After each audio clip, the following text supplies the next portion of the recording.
If you thought you were done hearing about the real ID, think again. According to the TSA, more than 94% of travelers are already using their real ID or other acceptable forms of identification. But a new incentive to get yours rolls out next year. Is Huntsville International Airport going to be charging a TSA fee for travelers without a real ID? Let's verify.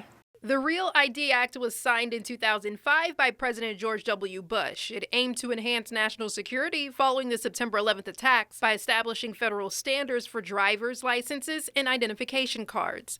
But the law requiring Real ID for certain purposes didn't actually go into effect until this May. Now, all domestic airline passengers must present a Real ID at TSA checkpoints or alternative qualifying identification, such as a passport. And the TSA is cracking down on those without a Real ID, imposing a charge on anyone without the right documentation. But is Huntsville enforcing the new Real ID fee at Huntsville International Airport? We verify. Our source is the Transportation Security Administration. The TSA announced today that all passengers who do not present an acceptable form of ID must pay a $45 fee to use a modernized alternative identity verification system to establish identity at security checkpoints, and that begins February 1st. All travelers without an acceptable ID, including those who present a non-real ID compliant state driver's license or ID, will be referred to the TSA Confirm ID process prior to entering the security line. Acceptable forms of ID include Real ID, a U.S. passport or passport card, a global entry card, or a U.S. Department of Defense ID.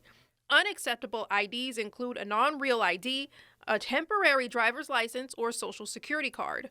While this process will differ from airport to airport, the TSA did confirm to us that this will be enforced at all U.S. airports. In a statement to Fox 54, the senior official performing the duties of Deputy Administrator for TSA, Adam Stahl, said in part, quote, "Identity verification is essential to traveler safety because it keeps terrorists, criminals, and illegal aliens out of the skies and other domestic transportation systems such as rail. The vast majority of travelers present acceptable identification like real IDs and passports, but we must ensure everyone who flies is who they say they are.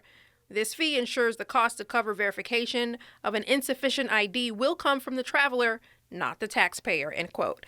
So we can confirm that, yes, the TSA at Huntsville International Airport will be enforcing a new charge in February for those without acceptable ID. And if you have something you want us to verify, text us at 256-382-2692.